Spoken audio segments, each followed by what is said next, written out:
Meio ambiente e pobreza são legados do Papa Francisco, diz arcebispo.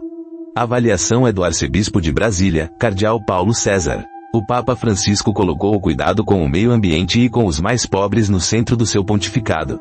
A avaliação é do arcebispo de Brasília, cardeal Paulo César Costa, que vai participar da escolha do novo Papa. O pontífice faleceu nesta segunda-feira, 21, aos 88 anos. Deixa esse grande legado para o mundo, principalmente a questão ecológica, o próprio nome, quando escolheu Francisco, em referência a São Francisco de Assis, conhecido como protetor dos animais e da natureza, ele foi alguém que amou a ecologia, que percebeu que temos uma casa comum e, por isso, chamava todos de irmãos e de irmãs, disse Dom Paulo, em coletiva de imprensa, nesta segunda-feira, em Brasília. Coletiva Arcebispo pela morte do Papa, por Fábio Rodrigues Pozzebon, Agência Brasil. Segundo Dom Paulo, quando o Papa Francisco propõe a Laudato Si, ele alerta que a industrialização, a razão moderna, não conseguiu conciliar desenvolvimento com sustentabilidade.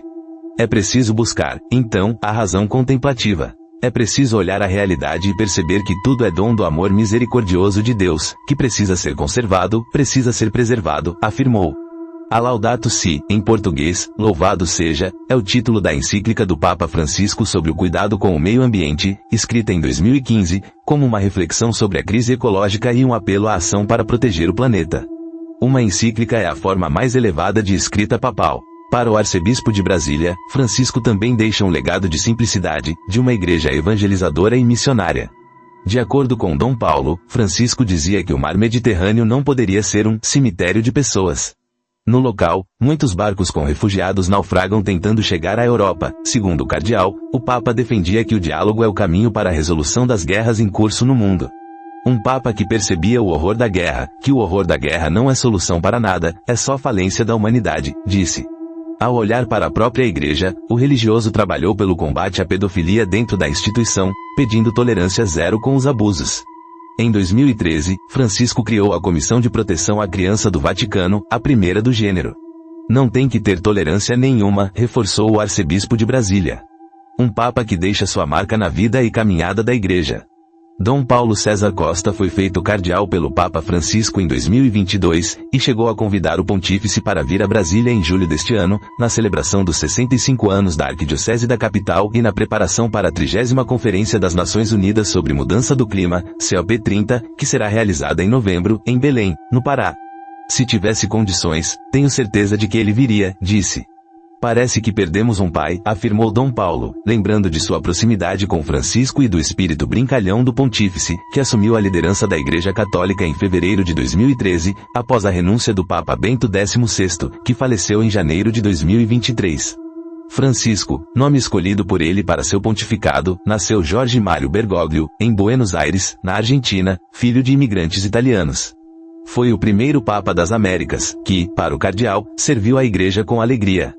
Arcebispo de Brasília, cardeal Dom Paulo César, acompanhado dos bispos auxiliares e do cardeal emérito, Dom Raimundo Damasceno, durante coletiva sobre a morte do Papa Francisco. Foto, Fábio Rodrigues Pozzebon, Agência Brasil. Conclave. De acordo com o arcebispo de Brasília, o funeral do Papa Francisco deve ocorrer ao longo da semana, mas o sepultamento deve ser realizado apenas no próximo fim de semana. Dom Paulo planeja chegar ao Vaticano na sexta-feira, 25, para os rituais e, na sequência, seguir para o conclave, evento de escolha do novo Papa. Após o funeral, o Vaticano passa por um período de luto de 9 dias, para que, então, os cardeais da Igreja Católica iniciem a primeira parte do conclave, as reuniões preparatórias para a eleição. Nessas reuniões, todos os cardeais do mundo participam e discutem os problemas da Igreja e do mundo atual. A partir dali, começa-se a delinear perfis que possam assumir o papel de bispo de Roma, de Papa. Para a segunda parte do conclave, a votação na Capela Sistina, participam apenas os cardeais com menos de 80 anos. Segundo Dom Paulo, é normal que o novo Papa seja um dos cardeais que estão na capela, mas nada impede que alguém que está fora seja eleito.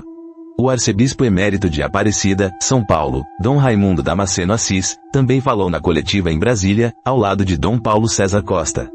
O cardeal mineiro, inclusive, participou da escolha do Papa Francisco, em 2013, e, agora, diante da idade avançada, 88 anos, estará apenas na primeira parte do conclave.